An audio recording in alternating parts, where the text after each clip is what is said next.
ഇന്ന് സംഭവിച്ചതിലേക്ക് വിശദമായി ഇപ്പോൾ ഒരു വാർത്ത വരുന്നുണ്ട്. നിയുക്ത മന്ത്രി കെ.ബി. ഗണേഷ് കുമാറിന് സിനിമാ വകുപ്പ് കൂടി നൽകണമെന്ന് കേരള കോൺഗ്രസ് ബി ആവശ്യമുന്നയിക്കുന്നു. മുഖ്യമന്ത്രിയുടെ ഇക്കാര്യം ആവശ്യപ്പെട്ടു. ഷഫീദ് റാവുത്തർ ചേരുന്നുണ്ട് വിവരങ്ങളുമായി. ഇപ്പോൾ തിരുവനന്തപുരത്ത് നിന്ന് ഷഫീദ്, ഈ വകുപ്പ് മാറ്റമില്ലാതെ പുനഃസംഘടന എന്നുള്ളതാണല്ലോ നിലവിലെ വിവരം. ഇത്തരമൊരു മാറ്റത്തിന് സാധ്യതയുണ്ടോ ഷഫീദ്?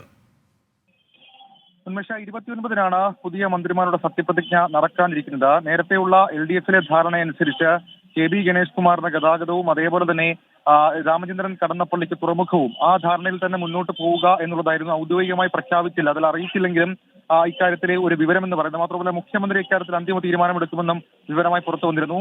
ഈ സാഹചര്യത്തിലാണ് ഇപ്പോൾ ഗണേഷ് കുമാർ സിനിമാ വകുപ്പ് കൂടി ചോദിച്ചിട്ടുള്ളത്. മുഖ്യമന്ത്രി നൽകുന്ന വകുപ്പ് അതൊരു പക്ഷേ ഗതാഗതം തന്നെ ആകാനാണ് സാധ്യത കൂടുതൽ. LDF-ലെ ചർച്ചയടക്കം ആ വഴിക്കായിരുന്നു. അതിനു പുറമെ സിനിമാ വകുപ്പ് കൂടി നൽകണമെന്നാണ് ഇപ്പോൾ കേരള കോൺഗ്രസ് ബി ആവശ്യപ്പെട്ടിട്ടുള്ളത്. മുഖ്യമന്ത്രിയോട് കാര്യം നേരിട്ട് ആവശ്യപ്പെട്ടു എന്നുള്ളതാണ് ഏറ്റവും പ്രധാനപ്പെട്ട കാര്യം. മുഖ്യമന്ത്രിയാണ് ഇക്കാര്യത്തിൽ തീരുമാനമെടുക്കേണ്ടത്. അങ്ങനെയാണെങ്കിൽ ഗതാഗത വകുപ്പും നിലവിൽ ഇപ്പോൾ സജി ചെറിയാൻ നോക്കുന്ന സിനിമാ വകുപ്പ് കൂടി ഗണേഷ് കുമാറിന് ലഭിച്ചേക്കാനുള്ള സാധ്യതയും തള്ളിക്കളയാൻ കഴിയില്ല. പക്ഷേ LDF-ൽ ഇതുമായി ബന്ധപ്പെട്ട ഉയർന്ന ഒരു അഭിപ്രായം, അതായത് ഈ നിലവിൽ ഇപ്പോൾ ഒഴിയുന്ന മന്ത്രിമാരുടെ വകുപ്പുകൾ തന്നെ പുതിയ ആളുകൾക്ക് നൽകാമെന്നുള്ളതായിരുന്നു. ആ സാഹചര്യത്തിൽ LDF-ൽ ഏതെങ്കിലും തരത്തിലുള്ള ഒരു വിമർശനമോ അതല്ലെങ്കിൽ ഏതെങ്കിലും തരത്തിലുള്ള തീരുമാനമോ വരുമോ എന്നുള്ളതും ശ്രദ്ധേയമായിട്ടുള്ള കാര്യമാണ്. ഏതായാലും ഇന്നോ നാളെയോ ഇക്കാര്യത്തിൽ മുഖ്യമന്ത്രി അന്തിമ തീരുമാനമെടുക്കും. ഉന്മേഷ്, ഷഫീദ്, നിലവിലെ സാഹചര്യത്തിൽ അത്തരമൊരു മാറ്റം നമ്മൾക്ക് പ്രതീക്ഷിക്കാമോ കേരള കോൺഗ്രസ് ബി ഇത്തരമൊരു ആവശ്യം ഉന്നയിക്കുമ്പോഴും? ഇതിൽ ഏറ്റവും പ്രധാനപ്പെട്ട കാര്യം, കേരള കോൺഗ്രസ് പി ഇതുമായി ബന്ധപ്പെട്ട കൂടുതൽ ആവശ്യങ്ങൾ ഉന്നയിച്ചിട്ടില്ലാത്തൊരു സാഹചര്യത്തിൽ ഒരു പക്ഷേ ഇത് പരിഗണിക്കാം. പക്ഷെ അത് ഇപ്പോൾ പരിഗണിക്കുമോ പിന്നീട് എപ്പോഴെങ്കിലും ആയിരിക്കുമോ എന്നുള്ളതാണ് ഏറ്റവും പ്രധാനപ്പെട്ട കാര്യം. നിലവിൽ ഈ വകുപ്പ് മാറ്റം അത് അങ്ങനെയാണെങ്കിൽ ഒരു പുതിയ വകുപ്പ് മാറ്റം വരികയാണെങ്കിൽ ചില കൂടുതൽ അഴിച്ചുപണികൾ നേരത്തെ തന്നെ ഇടതുമുന്നണിയിലും CPM-ലും ചർച്ച ചെയ്തതാണ്. പക്ഷേ അതടക്കമുള്ള കാര്യങ്ങളിൽ ഇപ്പോൾ ഗണേഷ് കുമാറിന്റെ ആവശ്യം അല്ലെങ്കിൽ കേരള കോൺഗ്രസ് ബിയുടെ ആവശ്യം മാത്രമായി പരിഗണിക്കുമോ എന്നുള്ളതാണ് ഏറ്റവും ശ്രദ്ധേയമായിട്ടുള്ള കാര്യം. മുഖ്യമന്ത്രി ഇക്കാര്യത്തിൽ അന്തിമ തീരുമാനമെടുക്കും. പക്ഷേ കൂടുതൽ അഴിച്ചുപണികളിലേക്ക് നിലവിൽ ഇപ്പോൾ സർക്കാർ ആലോചിക്കുന്നില്ല. കാരണം നവകേരള സദസ്സിന്റെ അവശേഷിക്കുന്ന എറണാകുളം ജില്ലയിലെ സദസ്സുകൾ ഇനി നടക്കാനിരിക്കുകയാണ്. മാത്രമല്ല ഇപ്പോൾ സർക്കാർ പോകുന്ന സർക്കാരിന്റെ മുഖം അത് ആ രീതിയിൽ തന്നെ പോകട്ടെ എന്നുള്ളൊരു തീരുമാനം കൂടി നേരത്തെ വന്നതാണ്. ആ സാഹചര്യത്തിൽ ഒരു പക്ഷേ മുഖ്യമന്ത്രി എന്തെങ്കിലും തീരുമാനമെടുത്താൽ മാത്രമായിരിക്കും ഒരു മാറ്റം ഉണ്ടാവുക. അതേസമയം അത് ആ വകുപ്പ് കിട്ടിയില്ലെങ്കിൽ കൂടി ഏതെങ്കിലും തരത്തിലുള്ള സമ്മർദ്ദം അടക്കമുള്ള കാര്യങ്ങൾ കേരള കോൺഗ്രസ് ബിയുടെ ഭാഗത്ത് നിന്ന് ഉണ്ടാകാനും ഇടയില്ല. ശരി, അത്തരമൊരു ആവശ്യം കേരള കോൺഗ്രസ് ബി അറിയിക്കുന്നു എന്ന് മാത്രം വിവരങ്ങൾ നൽകുകയായിരുന്നു ഷഫീദ് റാവുത്തർ തിരുവനന്തപുരത്ത് നിന്ന്. അയോധ്യ രാമക്ഷേത്ര ഉദ്ഘാടനത്തിൽ പങ്കെടുക്കുന്നതിൽ കോൺഗ്രസിൽ ആശയക്കുഴപ്പം.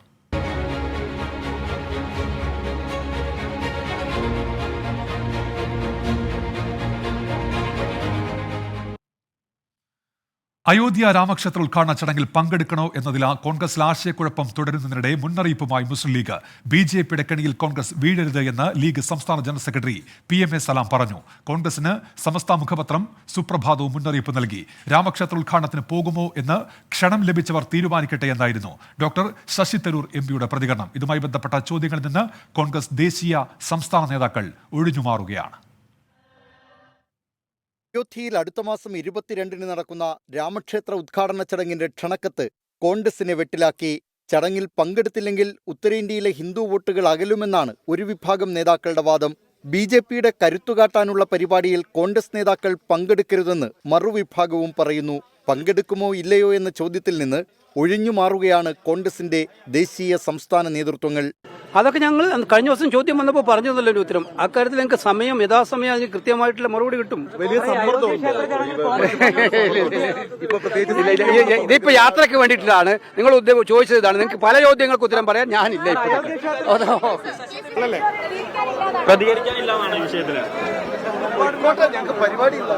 ഈ സുപ്രഭാതത്തിന്റെ മുഖപ്രസംഗം കണ്ടിട്ടുണ്ടായിരുന്നു വീടി. രാമക്ഷേത്ര ഉദ്ഘാടന ചടങ്ങിൽ കോൺഗ്രസ് പങ്കെടുക്കുമോ എന്ന ചോദ്യത്തോട് വ്യക്തമായ മറുപടി ഡോക്ടർ ശശി തരൂർ MP-യും നൽകിയില്ല. ക്ഷണിച്ചവർക്കല്ലേ പോകാൻ സാധിക്കുള്ളത്. ബൈ ഇൻവിറ്റേഷൻ ഓൺലി ആയ ഒരു ചടങ്ങാണ്.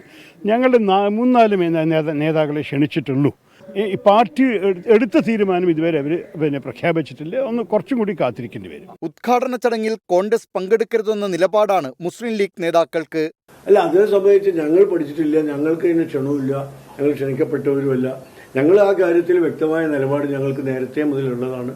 ആ നിലപാടിൽ ഞങ്ങൾ നിൽക്കുന്നു. അല്ല, കോൺഗ്രസുമായി നമ്മൾ സഹകരിക്കുന്നത് ക്ഷേത്ര നിർമ്മാണത്തിനും പള്ളി നിർമ്മാണത്തിനും ഒന്നും അല്ലല്ലോ. കോൺഗ്രസിന്റെ കേരള നേതാക്കൾക്കും ഇതേ നിലപാടാണ്. അവർ ഇക്കാര്യം ഹൈക്കമാൻഡിനെ അറിയിച്ചിട്ടുണ്ട്. അതിനിടെ കോൺഗ്രസ് നിലപാടിനെ വിമർശിച്ച് സമസ്ത മുഖപത്രം സുപ്രഭാതത്തിന്റെ മുഖപ്രസംഗം. പള്ളി പൊളിച്ചെടുത്ത് കാലുവെക്കുമോ കോൺഗ്രസ് എന്ന തലക്കെട്ടിലെഴുതിയ മുഖപ്രസംഗത്തിൽ കോൺഗ്രസിനെതിരെ കടുത്ത വിമർശനമാണ്. ചടങ്ങിൽ പങ്കെടുക്കില്ലെന്ന് പറഞ്ഞ സീതാറാം യെച്ചൂരിയുടെ ആർജവവും സ്ഥൈര്യവും സോണിയാഗാന്ധിയിൽ നിന്ന് പ്രതീക്ഷിക്കുന്നതായി മുഖപ്രസംഗത്തിലുണ്ട്. Political desk 24. വാർത്തയുടെ വിശദാംശങ്ങളുമായി ഇപ്പോൾ ഡൽഹിയിൽ നിന്ന് രാധാകൃഷ്ണൻ ചേരുന്നുണ്ട്. ഇത് കോൺഗ്രസിന് വലിയ ഒരു പ്രതിസന്ധിയാണല്ലോ. ഇതിനെ എങ്ങനെ മറികടക്കും നേതൃത്വം?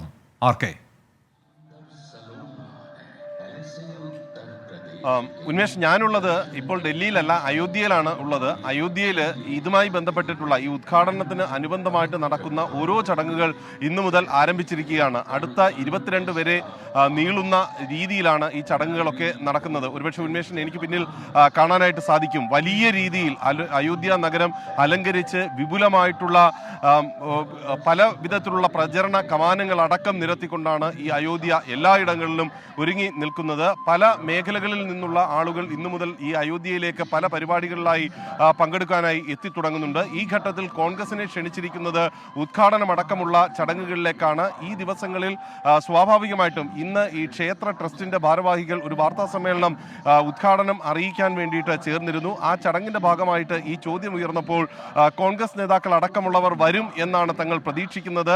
ഏതെങ്കിലും വിധത്തിൽ രാമനുമായിട്ട് അകന്നു നിൽക്കേണ്ട ഒരു സാഹചര്യം രാഷ്ട്രീയമായി പോലും ഏത് പാർട്ടിക്കും ഇല്ല എന്നാണ് അവർ പറഞ്ഞത്. തങ്ങൾ തുറന്ന മനസ്സോടുകൂടിയാണ് ക്ഷണിച്ചിരിക്കുന്നത്. അവർ വരുമെന്ന പ്രതീക്ഷയാണ് തങ്ങൾക്കുള്ളത് എന്നാണ് പറഞ്ഞത്. രാജ്യമൊട്ടാകെ ഒരുമിച്ച് നിൽക്കുന്ന ഒരു ഉത്സവ അന്തരീക്ഷമാണ് 22-ാം തീയതി ഒരുങ്ങുന്നത്. അതിന്റെ ഭാഗമായിട്ട് എല്ലാവരും പങ്കെടുക്കണം എന്നുള്ളതാണ് തങ്ങളുടെ ആഗ്രഹമെന്നാണ് പറഞ്ഞത്. സ്വാഭാവികമായിട്ടും നമുക്കിത് മനസ്സിലാക്കാൻ സാധിക്കുന്നത് ഒരുപക്ഷെ ഈ സംഘപരിവാർ നേതൃത്വത്തിലുള്ള പല പ്രമുഖരുമാണ് നിലവിലുള്ള സാഹചര്യത്തിൽ ഈ ചടങ്ങുകളുടെ ഭാഗമായിട്ടും ഈ ഉദ്ഘാടന ചുമതലകളിലും ഉള്ളത്.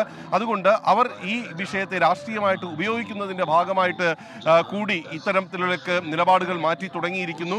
വരുന്ന 22 വരെ നീളുന്ന 30-ാം തീയതി അടുത്ത ദിവസം പ്രധാനമന്ത്രി ഇവിടേക്ക് എത്തും. അന്താരാഷ്ട്ര വിമാനത്താവള ഉദ്ഘാടനം അടക്കമുള്ള ചടങ്ങുകൾ ഉണ്ട്. കോൺഗ്രസിന്റെ പ്രധാനപ്പെട്ട ചില നേതാക്കന്മാരെ അതിന്റെ ഭാഗമായിട്ടും ക്ഷണിച്ചിട്ടുണ്ട് എന്നാണ് അറിയാൻ സാധിക്കുന്നത്. അത് ചടങ്ങിലടക്കം ഇതിനുള്ള ഉത്തരം ലഭിക്കും. ഏതായാലും ഇനിയുള്ള ദിവസം ഈ രാമക്ഷേത്ര ഉദ്ഘാടനം എന്നതിന് ഒപ്പം തന്നെ രാഷ്ട്രീയമായിട്ട് രാജ്യത്തെ സംബന്ധിച്ച് ഏറെ പ്രധാനപ്പെട്ട ചോദ്യങ്ങൾക്കുള്ള ഉത്തരം കൂടി നൽകുന്നതായിരിക്കും. ഉത്തർപ്രദേശിൽ നമുക്കറിയാവുന്നതുപോലെ രാഷ്ട്രീയമായിട്ട് കോൺഗ്രസ് ഇപ്പോൾ ഒരു പദയാത്രയൊക്കെ നടത്തി വരികയാണ്. അങ്ങനെയുള്ള ഒരു ഘട്ടത്തിൽ ഊർജം തിരിച്ചുപിടിക്കാനുള്ള കോൺഗ്രസിന്റെ ശ്രമങ്ങൾക്ക് ഒരുപക്ഷെ ഈ നേതാക്കൾ ഇവിടേക്ക് എത്തിയില്ലെങ്കിൽ അത് എത്ര കണ്ട് ഗുണമാകും. രാധാകൃഷ്ണനാണ് വിവരങ്ങൾ നൽകിയത്. അയോധ്യയിൽ നിന്ന് അവിടെ രാമക്ഷേത്ര ഉദ്ഘാടനവുമായി ബന്ധപ്പെട്ട് വളരെ വേഗത്തിൽ അവസാനവട്ട പണികൾ പൂർത്തിയായിക്കൊണ്ടിരിക്കുന്നു. ഇതിനിടെ കോൺഗ്രസിനെ ചടങ്ങിലേക്ക് ക്ഷണിച്ചതിൽ രാഷ്ട്രീയ വിവാദമുണ്ട്. കൃത്യമായൊരു മറുപടി പറയാതെ നേതൃത്വം ഇപ്പോൾ ഒഴിഞ്ഞുമാറുകയുമാണ്. വൈഗ കൊലക്കേസിൽ പിതാവ് സനു മോഹന് ജീവപര്യന്തം.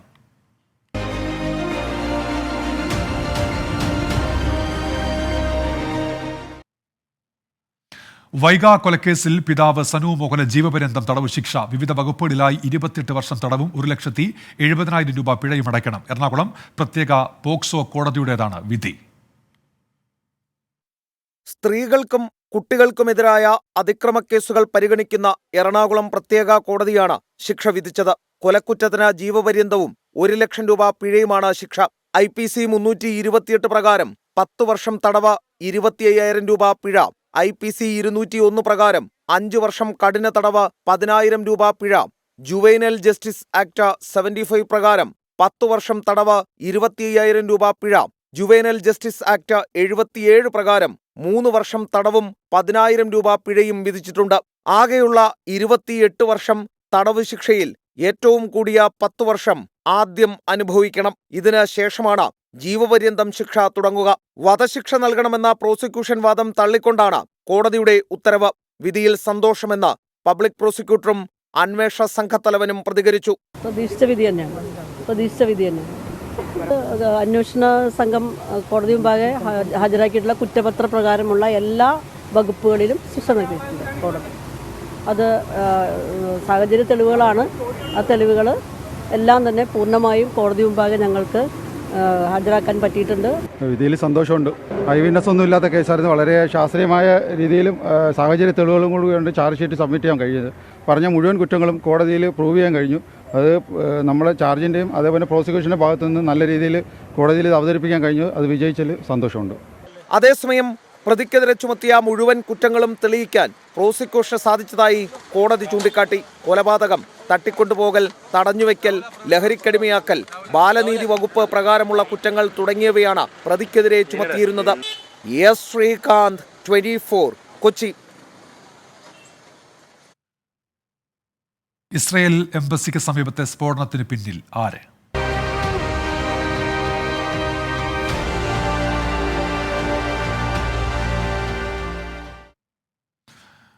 ഡൽഹിയിലെ ഇസ്രായേൽ എംബസിക്ക് സമീപമുണ്ടായത് തീവ്രത കുറഞ്ഞ പൊട്ടിത്തെറിയെന്നാണ് ഡൽഹി പോലീസിന്റെ നിഗമനം. സംശയാസ്പദമായ സാഹചര്യത്തിൽ കണ്ട യുവാക്കൾക്കായി അന്വേഷണം പുരോഗമിക്കുകയാണ്. എംബസിയിലെ പൊട്ടിത്തെറിയിൽ ഭീകരാക്രമണ സാധ്യത തള്ളുന്നില്ല ഇസ്രായേൽ ഇപ്പോൾ. ഡൽഹിയിൽ നിന്ന് നിതിൻ അംബുജൻ വിശദാംശങ്ങളുമായി ചേരുന്നുണ്ട്. നിതിൻ, ഒടുവിൽ ഈ അന്വേഷണവുമായി ബന്ധപ്പെട്ട് എന്തൊക്കെ പുതിയ വിവരങ്ങൾ ലഭ്യമാകുന്നുണ്ട്?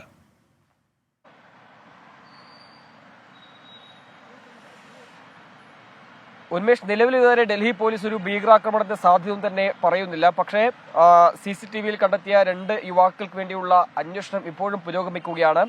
2 യുവാക്കൾ അത് എവിടെ നിന്ന് വന്നു, എങ്ങോട്ടേക്ക് പോയി തുടങ്ങിയ കാര്യങ്ങളൊക്കെയാണ് ഇപ്പോൾ പരിശോധിച്ചു വരുന്നത്. ഇസ്രായേൽ എംബസിയിൽ നിന്ന് ഡൽഹിയിലെ ഇസ്രായേൽ എംബസിയിൽ നിന്ന് ഏതാണ്ട് 150 മീറ്റർ മാറിയാണ് ഇന്നലെ വൈകിട്ട് ഈ ഒരു പൊട്ടിത്തെറി സംഭവിച്ചിരിക്കുന്നത്.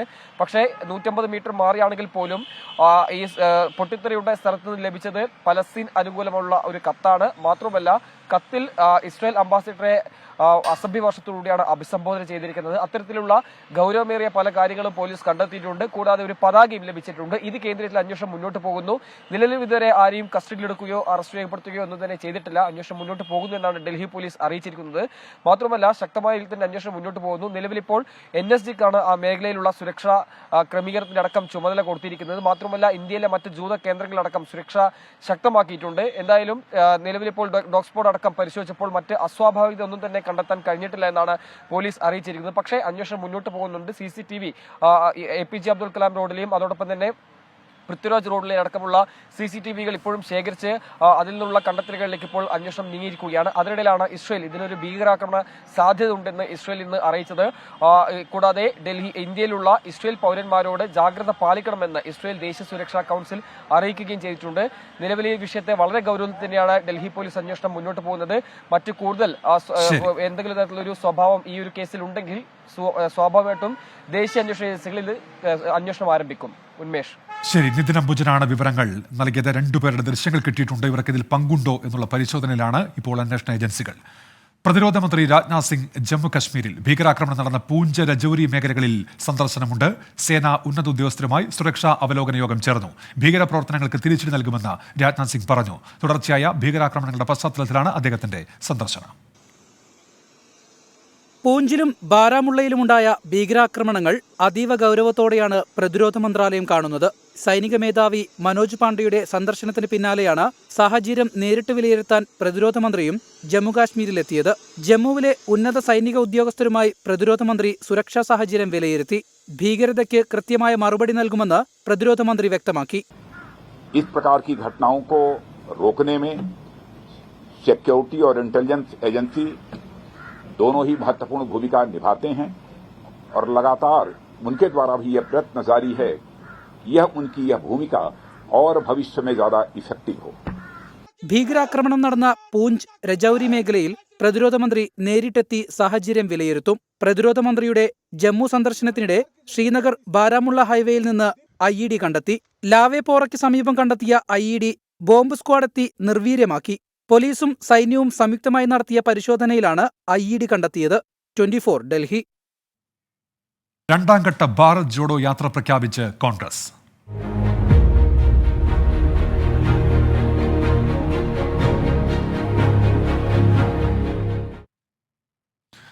ജനുവരി 14 മണിപ്പൂരിൽ നിന്നാണ് ഭാരത് ന്യായ് യാത്രയുടെ ആരംഭം. 14 സംസ്ഥാനങ്ങളിലൂടെ യാത്ര കടന്നുപോകും. തെരഞ്ഞെടുപ്പ് ഒരുക്കങ്ങളെ യാത്ര ബാധിക്കില്ല എന്ന് ACC നേതൃത്വം വ്യക്തമാക്കി. ഭാരത് ന്യായ് യാത്രയെന്നാണ് 2ാം പതിപ്പിന്റെ പേര്. കോൺഗ്രസ് അധ്യക്ഷൻ മല്ലികാർജ്ജുൻ ഖർഗെ ഫ്ളാഗ് ഓഫ് ചെയ്യും. മണിപ്പൂർ, നാഗാലാൻഡ്, അസം, ബംഗാൾ, മധ്യപ്രദേശ്, UP, ഗുജറാത്ത്, മഹാരാഷ്ട്ര തുടങ്ങി 14 സംസ്ഥാനങ്ങളിലെ 85 ജില്ലകളിൽ സഞ്ചരിച്ച് മാർച്ച് 20 മുംബൈയിൽ സമാപിക്കും. All India Congress Committee has decided to hold a Bharat Nyaya Yatra from January 14 to March 20th from Manipur to Mumbai. This yatra will cover a distance of 6,200 kilometers. This yatra is covering 14 states and 85 districts. Bharat Jodo യാത്ര പൂർണ്ണമായും പദയാത്രയായിരുന്നെങ്കിൽ ഭാരത് ന്യായ് യാത്ര ബസ്സിലും സഞ്ചരിക്കും. India സഖ്യത്തിലെ കക്ഷികളെ യാത്രയിൽ പങ്കെടുപ്പിക്കാനും ആലോചനയുണ്ട്. മണിപ്പൂരിന്റെ മുറിവുകൾ ഇന്ത്യയിലെ ഓരോ പൗരനെയും സംബന്ധിച്ചിടത്തോളം ഏറ്റ മുറിവുകളല്ലേ. ജനങ്ങളിൽ സ്നേഹം പടർത്താൻ വേണ്ടിയിട്ടുള്ള യാത്രയാണ്. അപ്പൊ മണിപ്പൂരിലെ യാത്ര ഇല്ലാതെ നടത്തിയാൽ നിങ്ങൾ എന്തായിരിക്കും പറയാ? അപ്പൊ മണിപ്പൂരിൽ തന്നെ തുടങ്ങണമെന്നുള്ളത് ആ തീരുമാനത്തിന്റെ ഭാഗമായിട്ടാണ്. യാത്രാ തെരഞ്ഞെടുപ്പ് ലക്ഷ്യം വെച്ചല്ല എന്ന് നേതൃത്വം വ്യക്തമാക്കുമ്പോഴും മണിപ്പൂരിൽ നിന്ന് യാത്ര തുടങ്ങുന്നതിന് പിന്നിൽ കൃത്യമായ രാഷ്ട്രീയമുണ്ട്. കർണാടകയിലെ നേട്ടവും മറ്റ് സംസ്ഥാനങ്ങളിലെ തിരിച്ചടിയും കൂടി മുന്നിൽ കണ്ടാണ് ഹിന്ദി ഹൃദയഭൂമിയിലെ രാഹുൽ ഗാന്ധിയുടെ യാത്ര. 24 ഡൽഹി. സംസ്ഥാന രാഷ്ട്രീയത്തിലേക്ക് എത്തുമ്പോൾ BJPയോട് അടുത്ത ദേശീയ നേതൃത്വവുമായുള്ള ബന്ധം വിച്ഛേദിക്കുന്നു JDS കേരള ഘടകം. ഇന്ന് ചേർന്ന സംസ്ഥാന ഭാരവാഹി യോഗത്തിലാണ് തീരുമാനം. HD ദേവഗൌഡ ദേശീയ അധ്യക്ഷനായ പാർട്ടിയുമായി ബന്ധമില്ല എന്നാണ് നേതൃത്വം വ്യക്തമാക്കുന്നത്. വിശദാംശങ്ങളുമായി ഇപ്പോൾ MG പ്രതീഷ് തിരുവനന്തപുരത്ത് നിന്ന് ചേരുന്നുണ്ട്. പ്രതീഷ്, അങ്ങനെ സ്വതന്ത്രമായി നിൽക്കാൻ ഒരു തീരുമാനത്തിലേക്ക് അവരെത്തുന്നു, പക്ഷെ അതെങ്ങനെ സാധ്യമാകും എന്നൊരു ചോദ്യമുണ്ട്. എന്തൊക്കെയാണ് വിവരങ്ങൾ? ഉന്മേഷ, ദേശീയ തലത്തിൽ BJPയുടെ സഖ്യകക്ഷിയായ JDS കേരളത്തിൽ LDFൽ തുടരുന്നതിൽ വലിയ അതൃപ്തി നേരത്തെ ഉണ്ടായിരുന്നു. സംസ്ഥാന നേതാക്കൾക്കും ഒപ്പം CPMന്റെ തന്നെ ചില ജില്ലാ നേതാക്കൾക്കടക്കം ഇതുമായി ബന്ധപ്പെട്ടുള്ള എതിർപ്പുകൾ ഉണ്ടായിരുന്നു. ഇതിന് പിന്നാലെയാണ് വിശദമായി ഇക്കാര്യങ്ങൾ പരിശോധിക്കാൻ ഇന്ന് JDSന്റെ ഭാരവാഹികളുടെ യോഗം ചേർന്നത്. ഈ യോഗത്തിൽ പൂർണ്ണമായും എടുത്ത തീരുമാനം JDS ദേശീയ നേതൃത്വവുമായി ഇനി സഹകരിക്കില്ല, ദേശീയ നേതൃത്വവുമായുള്ള ബന്ധം വിച്ഛേദിച്ചു കൊണ്ടുള്ള ഒരു തീരുമാനമാണ് ഇന്ന് എടുത്തിരിക്കുന്നത്. ഈ തീരുമാനം ഇനി സംസ്ഥാന കമ്മിറ്റി അംഗീകരിക്കേണ്ടതുണ്ട്. എന്നാൽ ഇന്ന് എടുത്ത യോഗത്തിലെ തീരുമാനങ്ങൾക്ക് സംസ്ഥാന കമ്മിറ്റിയുടെ അംഗീകാരം ഉണ്ടാകുമെന്നതാണ് നേതാക്കളടക്കം പറയുന്നത്. HD ദേവഗൌഡ പ്രസിഡന്റായ ദേശീയ നേതൃത്വവുമായി ഇനി സഹകരണമില്ല, ആ പാർട്ടിയുമായി കേരള ഘടകത്തിന് ഒരു ബന്ധവുമില്ല എന്നതാണ് സംസ്ഥാന നേതൃത്വം വ്യക്തമാക്കുന്നത്. മാത്രമല്ല, ഇനി ഈ പുതിയ സമാന മനസ്കരായി വരുന്ന പുതിയ പാർട്ടികളുമായി ലയിക്കാൻ ഉൾപ്പെടെയുള്ള തീരുമാനങ്ങൾ ആലോചിക്കുന്നുണ്ട്. എന്നാൽ അത് ഒരു ഉടനടിയുടെ തീരുമാനത്തിലേക്ക് പോകില്ല. കാലക്രമേണ തന്നെ മറ്റു പാർട്ടികളുമായി ലയിക്കാനുള്ള ഒരു തീരുമാനവും എന്തായാലും JDS ആലോചിക്കുന്നുണ്ട്. മാത്രമല്ല, ഈ വിമത സ്വരം ഉയർത്തി നിന്ന CK നാണുവിനെതിരെയും ഇന്ന് ചേർന്ന യോഗത്തിൽ വലിയ വിമർശനം ഉണ്ടായിട്ടുണ്ട്. കൂടിയാലോചനകളില്ലാതെ ഏകപക്ഷീയമായ ഒരു നിലപാടായിരുന്നു CK നാണു സ്വീകരിച്ചതെന്ന വിമർശനവും യോഗത്തിൽ ഉണ്ടായിരുന്നു. എന്തായാലും JDS കേരള ഘടകമായി തുടരാൻ തന്നെയാണ് തീരുമാനം. അത് നേരത്തെ ഉണ്ടായിരുന്ന എങ്ങനെയാണോ ആ പാർട്ടിയുടെ നില, അത്തരത്തിൽ തന്നെ മുന്നോട്ട് പോകാനാണ് ഇപ്പോൾ തീരുമാനിച്ചിരിക്കുന്നത്. ഉന്മേഷ, MG പ്രതീഷാണ് വിവരങ്ങൾ നൽകിയത് തിരുവനന്തപുരത്ത് നിന്ന്. അതേസമയം ഇപ്പോൾ കോഴിക്കോട് നിന്നൊരു വാർത്ത വരുന്നു. JDS കേരള ഘടകത്തെ RJDയിലേക്ക് സ്വാഗതം ചെയ്യുകയാണ് സംസ്ഥാന അധ്യക്ഷനായ MV ശ്രേയാംസ് കുമാർ. സോഷ്യലിസ്റ്റ് പാർട്ടികളുടെ ഐക്യമുണ്ടാകണം, ദേശീയ നേതൃത്വമായി ബന്ധം ഉപേക്ഷിക്കുമെന്ന് പറയുന്ന കേരളത്തിലെ JDS നേതാക്കൾ ദേശീയ സമിതിയിലെ പദവികൾ രാജിവെച്ചിട്ടില്ല എന്നുള്ള വിമർശനം കൂടി അദ്ദേഹം മുന്നോട്ട് വയ്ക്കുന്നുണ്ട്. JDS മുമ്പും ഇത് പറഞ്ഞതായിരുന്നു, അതായത് അഖിലേന്ത്യാ നേതൃത്വമായുള്ള ബന്ധം വിച്ഛേദിക്കുന്നു പറഞ്ഞായിരുന്നു. പക്ഷേ സാങ്കേതികമായി നോക്കുകയാണെങ്കിൽ ഇപ്പോൾ അവരുടെ ദേശീയ ഭാരവാഹികൾ ആരും രാജിവെച്ചിട്ടില്ല. അപ്പം അതുകൊണ്ട് ഭാഗമല്ല എന്ന് പറഞ്ഞാലും സാങ്കേതികമായി ഭാഗമാണ്. അവരിപ്പം ഇടതുപക്ഷ മുന്നണിയിലെ മറ്റുള്ള കക്ഷികളുമായി ചർച്ച ചെയ്യാൻ തയ്യാറാണെന്ന് പറഞ്ഞാൽ അവിടെ സ്വാഗതാർഹമാണ്. ഞാൻ സ്വാഗതം ചെയ്യുന്നു. നമ്മൾ ഒരുമിച്ച് നിന്ന ആൾക്കാരാണല്ലോ, അതുകൊണ്ട് യോജിക്കുന്നതിൽ കുഴപ്പമില്ല. പക്ഷേ JDS ആയിട്ട് യോജിക്കാൻ സാധിക്കില്ല. ദീപക് ധർമ്മടമുണ്ട് ഇപ്പോൾ കോഴിക്കോട് നിന്ന്. ദീപക്, അങ്ങനെ ഒരു ലയന സാധ്യതയുണ്ടോ സ്വാഗതം ചെയ്യുമ്പോഴും? JDS ആണ് തീരുമാനിക്കേണ്ടത്. പക്ഷേ RJD വാതിൽ തുറന്നിട്ടിരിക്കുന്നു. അതായത് നേരത്തെ തന്നെ, അതായത് LJD ലോക് താന്ത്രിക് ദളായിരുന്ന സമയത്ത് തന്നെ ഇവർ ലയനത്തിന് വേണ്ടിയുള്ള ചർച്ച നടന്നിരുന്നു. മുഖ്യമന്ത്രി ഉൾപ്പെടെ അന്നത്തെ CPIM സംസ്ഥാന സെക്രട്ടറി കോടിയേരി ബാലകൃഷ്ണൻ ഉൾപ്പെടെയുള്ളവർ ഇടപെട്ടുകൊണ്ട് തന്നെ ജനതാദളുകൾ രണ്ടും ഒരുമിച്ച് ലയിച്ച് മുന്നണിയിൽ ഉണ്ടാകണം എന്നുള്ള നിലപാടെടുത്തിരുന്നു. അതിന്റെ അടിസ്ഥാനത്തിലാണ് ഒരു മന്ത്രിസ്ഥാനം ഉൾപ്പെടെ നൽകുകയും ഒക്കെ ചെയ്തിരുന്നത്. പക്ഷേ എന്നാൽ ഇപ്പോൾ JDS ദേശീയ ഘടകവുമായി പൂർണ്ണമായും ബന്ധം വിച്ഛേദിച്ച സാഹചര്യത്തിൽ അവർക്ക് സംസ്ഥാന തലത്തിൽ മറ്റൊരു എൻറ്റിറ്റിയിലേക്ക് പോകേണ്ടി വരും. അങ്ങനെയാണെങ്കിൽ പുതിയ RJDയിലേക്ക്, അതായത് ശ്രേയാംസ് കുമാറിന്റെ നേതൃത്വത്തിൽ കേരളത്തിലെ ലോക് താന്ത്രിക് ജനതാദൾ അങ്ങോട്ടേക്ക് മാറി ആ പാർട്ടിയിൽ ലയിച്ചു. ആ പാർട്ടിയിലേക്ക് ലയിക്കാനുള്ള സ്വാഗതമാണ് യഥാർത്ഥത്തിൽ ശ്രേയാംസ് കുമാർ നടത്തിയത്. അതിനുള്ള സാധ്യതയുണ്ടോ എന്നുള്ളത് നമുക്ക് ഇപ്പോൾ ഒരു പൊളിറ്റിക്കൽ പ്രഡിക്ഷനിലേക്ക് പോകാൻ സാധിക്കില്ല. പക്ഷേ എന്നാലും അങ്ങനെ ഒരു സാഹചര്യമുണ്ട്. ഏതായാലും രാഷ്ട്രീയമായി ഇതിനെ കൈകാര്യം ചെയ്യാൻ വേണ്ടി ശ്രേയാംസ് കുമാർ തയ്യാറായിരിക്കുന്നു എന്നുള്ളതാണ് അതിലെ ഒരു പ്രധാനപ്പെട്ട നീക്കം. ശരി, ദീപക് ധർമ്മടമാണ് വിവരങ്ങൾ നൽകിയത്. മാധ്യമപ്രവർത്തകർക്കെതിരെ കേസെടുത്തതിൽ പ്രതിഷേധം ശക്തം.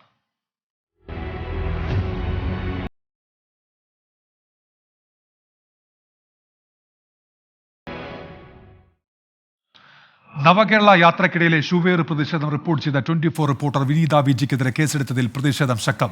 കേസിനെ ന്യായീകരിച്ച വനിതാ കമ്മീഷൻ അധ്യക്ഷയുടെ നിലപാടിനെതിരെയും വിമർശനം ഉയരുകയാണ്. CDR പുറത്തുവന്നതോടെ പോലീസും കുരുക്കിലാണ്. വിനീത വിജിക്കെതിരായ കേസിൽ വിവിധ കോണുകളിൽ നിന്ന് പ്രതിഷേധം ശക്തമാവുകയാണ്. കേസ് നീതിക്ക് നിരക്കാത്തതെന്ന് വനിതാ ലീഗ് ദേശീയ ജനറൽ സെക്രട്ടറി നൂർബിന റഷീദ് 24നോട് പറഞ്ഞു. CDR പുറത്തുവിട്ടത് ഗുരുതര കുറ്റകൃത്യമെന്നും നൂർബിന റഷീദ്. മുഖ്യമന്ത്രിയുടെ കൈകളിലുള്ള പാവകളായി മാറിക്കൊണ്ടിരിക്കുകയാണിത് പോലീസും പോലീസ് സംവിധാനങ്ങളും. അപ്പോൾ തീർത്തും അത്തരം കാര്യങ്ങളൊന്നും പോലീസൊന്നും ഒരിക്കലും പുറത്തു വിടാൻ പാടില്ല. അതൊക്കെ ഒരു വ്യക്തിയുടെ സ്വാതന്ത്ര്യങ്ങളാണ്. അപ്പോൾ തീർത്തും തെറ്റായ നടപടികളാണ്.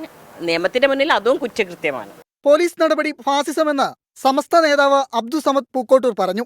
വിമർശനങ്ങളെ അടിച്ചമർത്തുന്ന ശൈലി അംഗീകരിക്കാൻ കഴിയില്ലെന്നും അബ്ദു സമദ് പൂക്കോട്ടൂർ. വിമർശനങ്ങൾ അവഗണിക്കുക അല്ലെങ്കിൽ വിമർശനങ്ങളെ തിരുത്തുക മുതലായ കാര്യങ്ങളല്ലാതെ അതിനെ പാടെ അവഗണിക്കുന്നതിന് പകരം അടിച്ചമർത്തുന്ന ഒരു ശൈലി സ്വീകരിക്കുന്ന ഒരിക്കലും അംഗീകരിക്കാൻ കഴിയില്ല. അതേസമയം CDR CPIM നേതാക്കൾ സോഷ്യൽ മീഡിയ വഴി പ്രചരിപ്പിച്ചതോടെ പോലീസും കുരുക്കിലായി. വിവിധ ബ്യൂറോകൾക്കൊപ്പം 24 കൊച്ചി. CPI സംസ്ഥാന എക്സിക്യൂട്ടീവ് ചേർന്ന ദിവസമാണ്. സംസ്ഥാന സെക്രട്ടറി സ്ഥാനത്തേക്ക് ബിനോയ് വിശ്വത്തിന് പുറമെ മറ്റു പേരുകളൊന്നും ഉയർന്നില്ല. വിശദാംശങ്ങളുമായി ഷഫീദ് റാവുത്തർ ഇപ്പോൾ ചേരുന്നുണ്ട് തിരുവനന്തപുരത്ത് നിന്ന്. ഷഫീദ്, നാളത്തെ കൗൺസിലാണല്ലോ ഔദ്യോഗികമായി ഇക്കാര്യത്തിൽ അന്തിമ തീരുമാനമെടുക്കേണ്ടത്. ഇന്ന് എന്തൊക്കെ ചർച്ചകൾ നടന്നു? ഇന്ന് പ്രധാനമായും നടന്ന ചർച്ച CPIM സംസ്ഥാന സെക്രട്ടറിയായി ബിനോയ് വിശ്വം തുടരുന്ന കാര്യം തന്നെയാണ്. സംസ്ഥാന കൗൺസിൽ ബിനോയ് വിശ്വത്തിന്റെ പേര് നിർദ്ദേശിക്കും എന്നുള്ളതാണ് ഏറ്റവും പ്രധാനപ്പെട്ട കാര്യം. സംസ്ഥാന എക്സിക്യൂട്ടീവിന്റേതാണ് ആ തീരുമാനം. എക്സിക്യൂട്ടീവിൽ മറ്റു പേരുകളൊന്നും നിർദ്ദേശിക്കപ്പെട്ടിരുന്നില്ല. കാരണം നേരത്തെ ഇതുമായി ബന്ധപ്പെട്ട ചില വിമർശനങ്ങളടക്കം ഉണ്ടായിരുന്നു. കേസ്മേൽ അടക്കമുള്ള ആളുകൾ വളരെ പെട്ടെന്ന് തന്നെ, അതായത് കാനം രാജേന്ദ്രന്റെ വിയോഗത്തിന് പിന്നാലെ വളരെ പെട്ടെന്ന് ഇങ്ങനെ ഒരു പേര് നിർദ്ദേശിക്കപ്പെട്ടതും അങ്ങനെ ഒരു നിയമനം നടത്തിയതിനുമെതിരെ വിമർശനവുമായി രംഗത്തെത്തിയിരുന്നു. പക്ഷേ സംസ്ഥാന എക്സിക്യൂട്ടീവിൽ ഇതുമായി ബന്ധപ്പെട്ട എതിരഭിപ്രായം ഉയർന്നിട്ടില്ല. നാളത്തെ സംസ്ഥാന കൗൺസിൽ പുതിയ സെക്രട്ടറിയെ തെരഞ്ഞെടുക്കും. അതേസമയം CPI പത്തനംതിട്ട ജില്ലാ സെക്രട്ടറി ആയിരുന്ന AP ജയനെതിരെ നടപടി നടപ്പാക്കാനുള്ള തീരുമാനവും ഇന്നത്തെ എക്സിക്യൂട്ടീവിൽ എടുത്തിട്ടുണ്ട്. ജയനെ നേരത്തെ പ്രാഥമിക അംഗത്വത്തിലേക്ക് തരം താഴ്ത്തിയിരുന്നു. ഈ അനധികൃത സ്വത്ത് സമ്പാദന പരാതിയിലായിരുന്നു ഈ നടപടി എടുത്തതും. അതേസമയം ഈ CPI പത്തനംതിട്ട ജില്ലാ സെക്രട്ടറി ചുമതലയിൽ നിന്ന് മുല്ലക്കര രത്നാകരൻ ഒഴിഞ്ഞു. എക്സിക്യൂട്ടീവ് അംഗം CK ശശിധരനാണ് പകരം ചുമതല. ഈ വിഭാഗീയത രൂക്ഷമായ സാഹചര്യത്തിൽ ചുമതല ഏറ്റെടുക്കാൻ മുല്ലക്കര വിമുഖത പ്രകടിപ്പിക്കുകയായിരുന്നു. ഉന്മേഷ്. ഷഫീദ് റാവുത്തറാണ് വിവരങ്ങൾ നൽകിയത് തിരുവനന്തപുരത്ത് നിന്ന്. ഇതോടെ ഇന്ന് സംഭവിച്ചത് പൂർത്തിയാകുന്നു.